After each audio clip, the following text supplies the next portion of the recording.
Well, the Alpine guy from southern Idaho. Beautiful day here.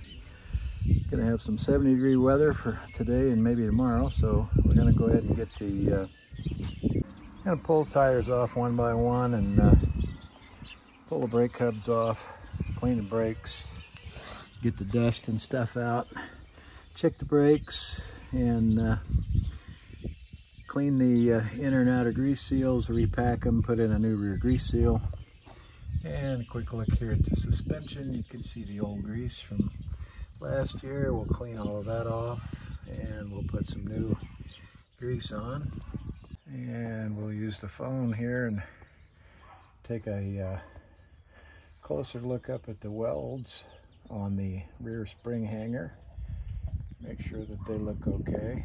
I'll look at the other side here too, but difficult to do in the video it at the same time, so we'll do both sides, but you'll only see this side. And we'll take a look-see at the springs to see if there's any evidence of any issues going on with those, and other than a little light surface rust from towing in some salted roads that we couldn't get rinsed off last October. Everything looks fine. Same thing for the front driver's side spring. Everything looks good there. And we'll take a look-see at the front hanger, and those welds look just fine.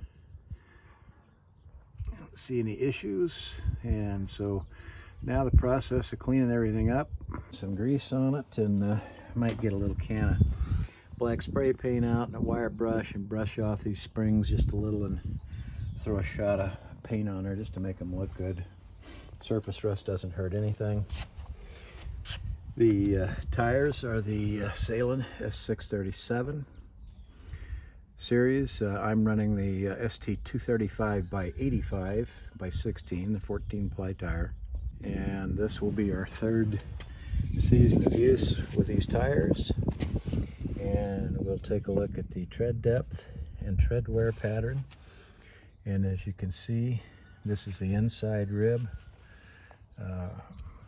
Right here, the inside rib and the outside rib, and the wear across there is perfectly even. You can see it in the video picture as I round over the radius of the tread there a little bit, and you can see in between each one of these ribs down inside there's no splits, there's no cracks. These tires have about 7,000 miles on them now since I installed them. I've been running them at 105 psi pressure, and I'm very satisfied with that. So I used to be an advocate of run max air pressure, but I've experimented with 100 pounds and 105 versus 110, and I like the 105. That's where I'm running them, and as you can see, that tire wear is beautiful. And while we're here, we'll take a look at the driver's side front tire, and you can see that wear pattern across from the outside rib to the inside rib. It's nice and smooth and even. The inside isn't all worn off. If it was worn off on this inside rib, that would tell me that most likely I would have an issue with the axle. Most likely camber was shot. But in this case, you can see those tires look damn good. And so without further ado, we'll pull the grease cover cap off, get the axle nut off with the Easy Keeper feature, and pull that hub off and see if this 70-year-old man still has what it takes to get the job done. This will be the first time I've done any real heavy maintenance since I had back issues late last September and October that put me out of commission for about 6 months. But we'll take it nice and slow and easy, and I think we'll get her done. And what we're going to be doing is removing the Easy Keeper. That's this yellow piece. And as you can see, if you look at that nut, it actually turns, and that's what it should do. If that nut was tight, then it would tell me that whoever repacked the bearings last time didn't know what they were doing. It should be snug tight, then back off, and that's the amount of free play that you will see. The Easy Keeper keeps the nut locked so that it can't back off the axle. Okay, we now have the hub off, and you can see the original brakes, and there is plenty of wear left on these brakes yet. There's absolutely no reason to change them. You can see what they look like, what the surface looks like, and you can see there's been no grease blow-by past the rear seal, and you can see that the wear on the magnet is nice and even and straight. We have no issues on the axle itself. Everything looks nice. There's no over temping. And this is with the hub removed. We can see that the wear pattern on the inside where the magnet pulls up against the surface of the hub is nice and even, and we can see that the inside surface on the drum looks good. And you can look at the grease seal, you can see there's been no blow-by, and you can see down inside maybe and see that there's still grease in there, nice and greased. So what we'll do now is get the brakes all cleaned up, get all the dust and crap off the hardware, and I do that using an air gun, and I'll use a little bit of sandpaper on the brake shoe surfaces and just rough those up, scuff them up a little bit, and I'll show you what that looks like when I'm all done here in a minute. Okay, we've got the suspension wiped down pretty good on the back driver's side rear tire, and I'll grease this with the tire off because it's a lot easier to grease the suspension, so we'll take care of that as well.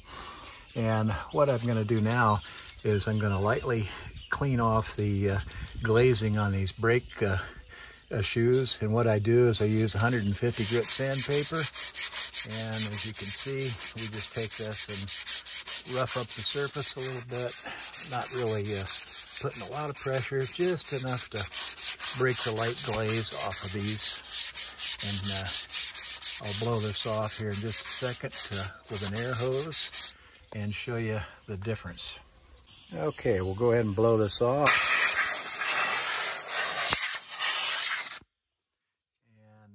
See the difference in these brake shoes, and both the primary and secondary brake shoes have been lightly sanded, and we blew them off. Everything is cleaned out.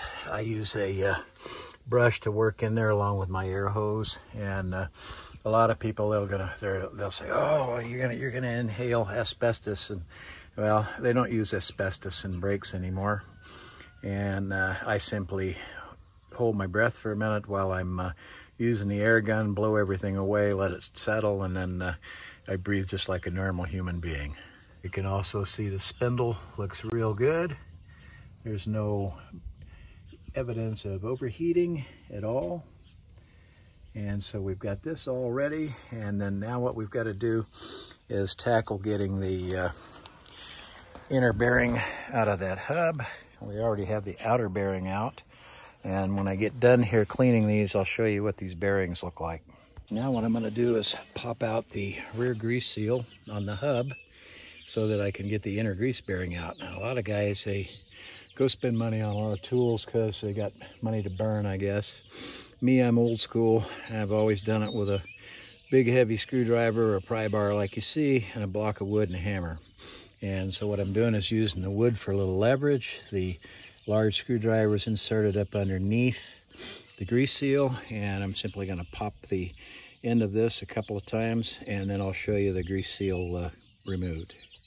Okay, so now we have the old grease seal that we can take out, and when you look down inside at that bearing, you can see that there's plenty of grease on it. And we'll get this cleaned up and show you what the inner and outer bearings look like after 10 years of use and 45,000 miles of towing on them. Okay, this is the inner bearing, or the rear side bearing, and we'll give you a view of that bearing best as possible, and we'll zoom up on it. And as you can see, there are no pits, cracks, or nothing. And we'll look at the front bearing, and you can see that the results of the front bearing look the same. These are the original Dexter bearings, over 45,000 miles. So I always see posts every day with people saying, oh, you've got to take those Dexter bearings out, they're junk, get rid of them. You've got to have Temkin bearings and Temkin races. And speaking of the races, we'll take a quick peek at the inner race. I've got paper towel in here now because I'm going to clean this mess out. But as you can see, there is absolutely nothing wrong with that race. And so why would I want to go spend money on races and bearings?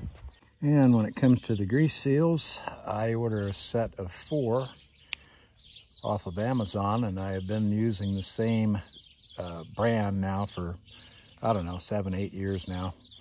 And they're sold by WPS, and it's a package of 4, and they are 1036 double lip bearings, and you can see the size on there of 2.250 inside diameter. That's the correct size for a 7,000 pound axle that is used on the Alpine fifth wheel. Okay, so this is one of the new seals we're going to install, made by sold by WPS.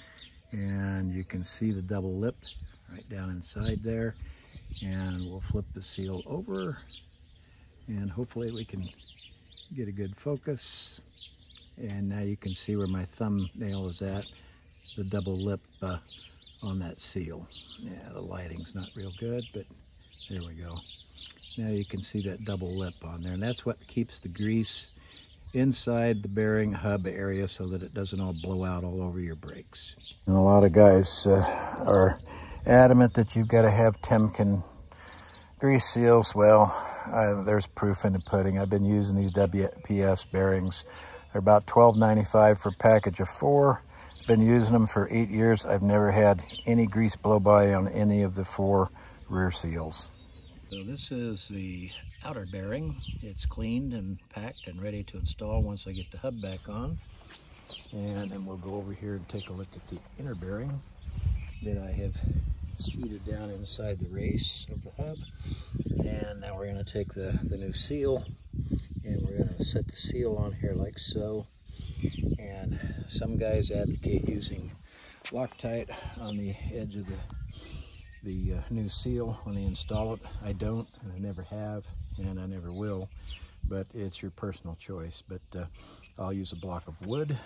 As you can see, we have the block of wood on there, and then I'll use a 5-pound hammer and a few taps while moving the block of wood around evenly against that new bearing seal, and it'll press it right down into place, and we'll show you that in a second. Okay, we have the new bearing seal in place, and what you're looking for when it's in place is you should see just a lip of the casting all the way around on this bearing with it being pressed down in. If the seal is sitting up higher than this outer edge, this piece of the hub right here, then you don't have the seal seated deep enough. What we'll do next is we'll take this clean assembly with the new seal. Inner bearing is repacked, and we'll install it back on the axle spindle.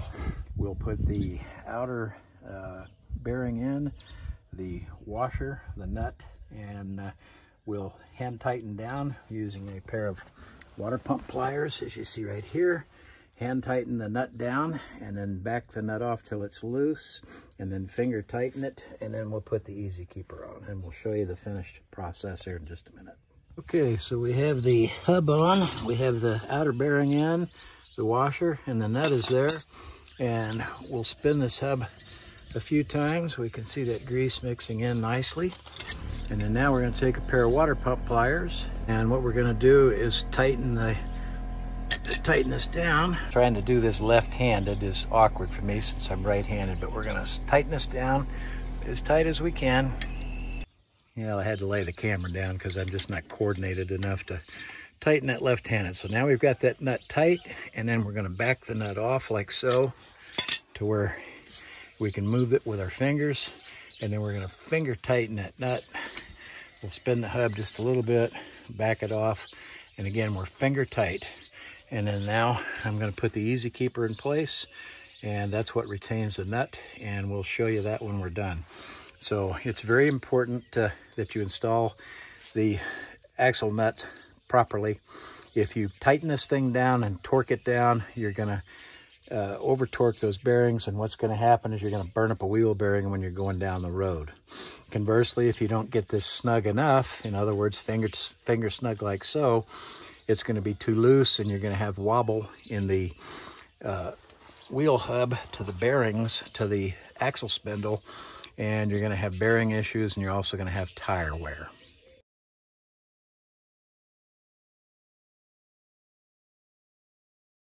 Okay, we now have the Easy Keeper in place, and you can see the flat portion of the Easy Keeper is mated up with a flat section of the spindle on the axle, and you can see that everything is down nice and even all the way around.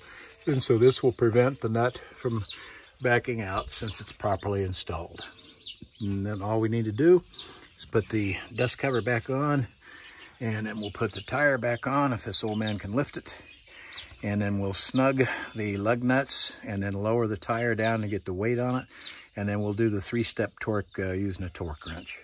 One final thing before I do mount the tire on. As you can see, we've cleaned off the shackles, and the wet bolts, and the grease fittings, and we put new grease in. So this part is done, and then we'll do the same with the driver's side front tire when I take it off. We'll clean up the old grease to get that all off there, and then we'll grease the suspension with the tire off. So now to put the tire on, and I just did want to say that first time using my new battery-powered grease gun, and boy, that thing works like a champ. I finally came out of the dark ages with the old pump gun and got something more modern.